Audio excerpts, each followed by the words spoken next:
Good morning प्यारे बच्चों। आज हम हिंदी कक्षा 6 की पाठ्य पुस्तक सरस्वती व्याकरण निधि उसका पाठ नंबर 1 भाषा और पाठ नंबर 2 वर्ण विचार उसका रिवीजन करेंगे। आइए देखते हैं। प्यारे बच्चों, भाषा हमारा हथियार है। भाषा के बिना, लैंग्वेज के बिना हम कुछ नहीं करते। हमारे भाव विचारों को एक दूसरे को नहीं समझा सकते। तो भाषा का बहुत ही महत्व है। भाषा किसे कहते वो तो आप जानते ही हैं। वह साधन जिसके द्वारा मनुष्य लिखकर, पढ़कर, बोलकर तथा सुनकर अपने भावों का आदान प्रदान करता है, उसे भाषा कहते हैं। भाषा के माध्यम से हम अपने विचारों को व्यक्त कर सकते हैं, दूसरे के विचारों को समझ सकते हैं और अपनी बात को समझा सकते हैं। अलग अलग देशों के अंदर अलग अलग प्रकार की भाषाएं बोली जाती है। भारत के अंदर हमारे देश में हिंदी भाषा राष्ट्र भाषा है और अधिकतर लोग हिंदी भाषा में बातचीत करते हैं।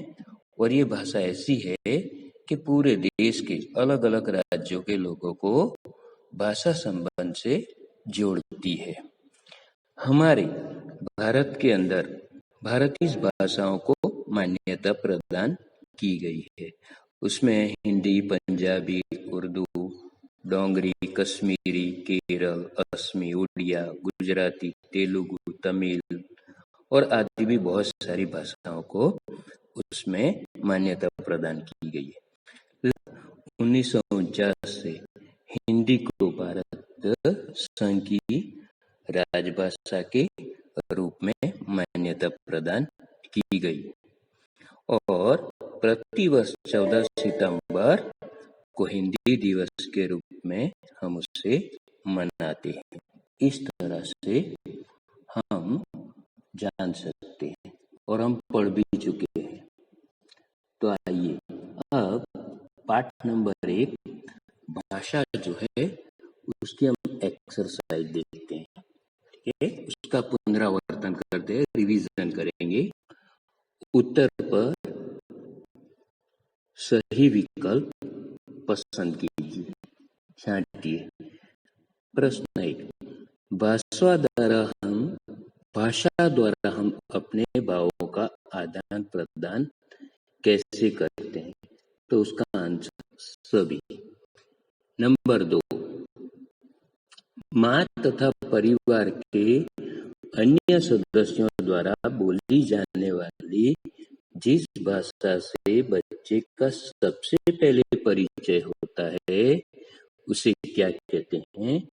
तो उसका भाषा की लिपि कौन सी है? तो हिंदी भाषा की लिपि देवनागरी है। नंबर 4, किसी भी भाषा के ज्ञान के संचित कोश को क्या कहते हैं? आगे देखते हैं। ठीक है, साहित्य की 2 विधाएं कौन कौन सी है? तो साहित्य की 2 विधाएं जो है वो इस प्रकार है, गद्य और पद्य। प्यारे बच्चों, प्रश्न नंबर 2 का हम पुनरावर्तन करते हैं। आइए, निम्नलिखित प्रश्नों के एक वाक्य में उत्तर लिखिए। नंबर 1, भाषा के 2 रूप कौन से हैं? उत्तर, भाषा के 2 रूप मौखिक भाषा और लिखित भाषा है। भाषा की परिभाषा लिखिए। उत्तर, वह साधन जिसके द्वारा मनुष्य लिखकर, पढ़कर, बोलकर तथा सुनकर अपने भाव विचारों का आदान प्रदान करता है, उसे भाषा कहते हैं। प्रश्न नंबर 3, साहित्य की 2 विधाएं कौन कौन सी है? उत्तर, साहित्य की 2 विधाएं गद्य और पद्य है। प्रश्न नंबर, गद्य साहित्य की किन्हीं दो विधाओं के नाम लिखिए। तो उसके भी दो, यानी कि उसके दो प्रकार है, विधाएं हैं। उत्तर 4, कहानी और उपन्यास। प्रश्न नंबर 3 देखते हैं प्यारे बच्चों। निम्नलिखित तालिका पूरी कीजिए। तो एक तरफ लिखिए विदेशी भाषाएं और एक तरफ है भारतीय भाषाएं। दोनों को हम देखेंगे। आइए तो एक तरफ हम इसे भाषाएं और दूसरी तरफ उसकी लिपि सामने, कौन कौन सी भाषा में कौन सी लिपि का प्रयोग होता है वो देखते हैं। क अंग्रेजी, तो उसकी लिपि है रोमन। ख रूसी, तो उसकी लिपि है सिरिलिक। नंबर ग फ्रेंच, तो उसकी लिपि रोमन। ग जर्मन, तो उसकी भी लिपि है रोमन। तो ये चारों विदेशी भाषाएं। अब हमारी भारतीय भाषाएं देखते हैं। 4, क हिंदी, तो उसकी लिपि देवनागरी है। संस्कृत, तो उसकी भी लिपि देवनागरी है। ग पंजाबी, तो उसकी लिपि है गुरुमुखी। और घ मराठी, तो उसकी लिपि भी है देवनागरी। प्यारे बच्चों, हमारी हिंदी जो भाषा है उसकी लिपि है देवनागरी। आइए अगला क्वेश्चन देखते हैं। प्यारे बच्चों, हमारा दूसरा टॉपिक है वर्ण विचार। वर्ण विचार के अंदर हम पढ़ चुके हैं कि वर्ण किसे कहते हैं, ठीक है। तो वर्ण की परिभाषा भी हम देख चुके। वर्णमाला किसे कहते हैं वो भी हम पढ़ चुके हैं। तो अब वर्णों का जो किस तरह से भाषा में प्रयोग किया जाता है, क्योंकि वर्णों से ही शब्द बनते हैं और शब्दों से ही वाक्य बनते हैं और वाक्यों से भाषा बनती है। तो इन वर्णों को लेकर हम जान चुके कि वर्णों को किस तरह से प्रयोग किया जाता है। उसमें भी उसके भी प्रकार है, हम देख चुके हैं। स्वर और व्यंजन, ठीक है। उसमें भी हम द्वित्व व्यंजन, संयुक्त व्यंजन और सारे स्वरों को हम पढ़ चुके हैं। आज हम टॉपिक नंबर 2 वर्ण विचार, उसकी जो एक्सरसाइज है, उसके क्वेश्चन आंसर है जो एग्जाम में पूछे जाते हैं, उसका पुनरावर्तन करेंगे। तो प्यारे बच्चों, आइए हम उसके एक्सरसाइज अभ्यास कार्य जो है उसे देखते हैं, प्रश्नों का रिवीजन करते हैं। प्रश्न नंबर 1,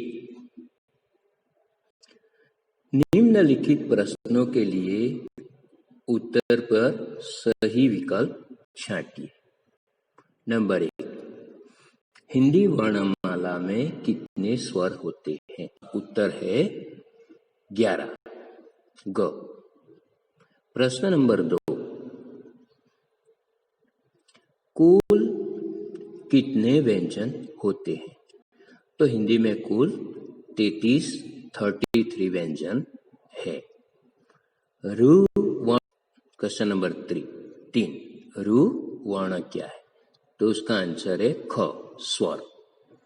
स्वरों की व्यंजन के साथ किस रूप में प्रयोग किया जाता है? ठीक है, तो स्वरों को व्यंजन के साथ व्यंजन में मात्रा लगाकर प्रयोग किया जाता है। तो उसका आंसर है ग। इनमें से नंबर 5, स्वरों का वर्गीकरण किस आधार पर किया जाता है? तो उसका उत्तर है प्यारे बच्चों, स्वरों का वर्गीकरण उच्चारण के आधार पर किया जाता है। ठीक है, तो हम यहां तक देखते हैं। आगे अगला प्रश्न, उसकी चर्चा करते हैं। प्रश्न नंबर 2, क्वेश्चन नंबर 2, निम्नलिखित वर्णों के योग से शब्द निर्माण कीजिए। यानी कि नीचे जो वर्ण दिए गए हैं हमारी टेक्स्ट बुक के अंदर, उसके आधार पर हमें शब्द बनाने हैं। तो आइए हम देखते हैं। क, क प्लस रु प्लस श प्लस अण प्लस अ, तो उसका शब्द बनेगा कृष्ण। ख स प्लस अ प्लस स प्लस रु प्लस द प्लस य प्लस ई, समृद्धि। ग व प्लस अ प्लस र प्लस अण प्लस अ, वर्ण। ग स प्लस अ त प्लस र प्लस अ, शास्त्र। अंग प प्लस अ प्लस र प्लस ई प्लस श प्लस र प्लस अ प्लस श प्लस अ, परिश्र। ठीक है, इसे हम इस तरह से अलग अलग वर्णों का डिवाइडेशन करके शब्द का निर्माण कर सकते हैं। च ह प्लस ई प्लस अनुस्वार लगा हुआ ऊपर देखिए, उसे हम अंग कहते हैं। प्लस स प्लस र प्लस अ, हिंस्र। हिंस्र यानी हिंसा करने वाला। छ स प्लस त प्लस र प्लस ई, स्त्री। ज उ प्लस प प्लस ए क प्लस श प्लस आ, उपेक्षा। ज व प्लस ई प्लस ज प्लस आ प्लस न प्लस अ, विज्ञान। इस तरह से प्यारे बच्चों हम वर्णों के योग से शब्द बना सकते हैं। इसमें जो हलंत शब्द है वो व्यंजन है और हाफ व्यंजन है। जब हम उसका डिवाइडेशन करते हैं तो हाफ हो जाता है, इसलिए उसके नीचे हमें हलंत की लाइन करनी पड़ती है और जो स्वर है वो तो वही रहता है, इसलिए उसे हम वैसा ही लिखते हैं। तो इस तरह से प्यारे बच्चों आप शब्दों का निर्माण कर सकते हैं। आइए अगला प्रश्न देखते हैं। प्रश्न नंबर 3, निम्नलिखित शब्दों का वर्ण विच्छेद कीजिए। अब हमने शब्दों का निर्माण किया वर्णों से, अब हमें शब्द दिए गए हैं उसका हम विच्छेद करेंगे। विच्छेद यानी डिवाइडेशन करेंगे, उसे अलग करना। देखिए मौसम, तो मौसम को हम अलग करते हैं म प्लस औ। ये म जो है वो व्यंजन है और औ जो है वो स्वर है, आपको पता ही है। म प्लस औ प्लस श प्लस अ प्लस म प्लस अ, इस तरह से हम उसका डिवाइडेशन कर सकते हैं। ख कविता, कविता क प्लस अ प्लस व प्लस ई प्लस त प्लस आ, कविता। ब्राह्मण ब प्लस र प्लस आ प्लस ह प्लस म प्लस अ अण प्लस अ, ब्राह्मण। ग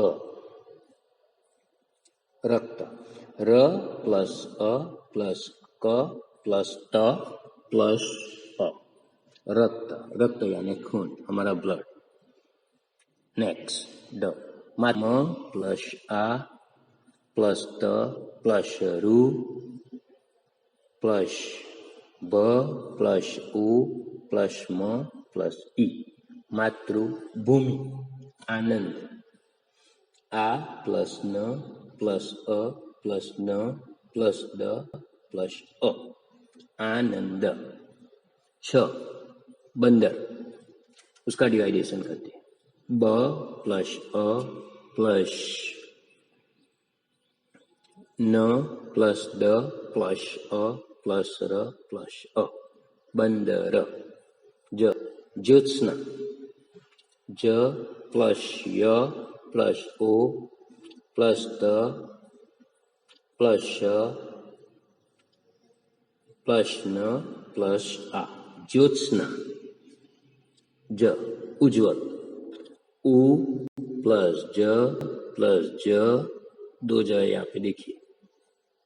व प्लस अ प्लस ल प्लस अ उज्ज्वल, जीवित, ज प्लस ई प्लस व प्लस ई प्लस त प्लस अ जीवित।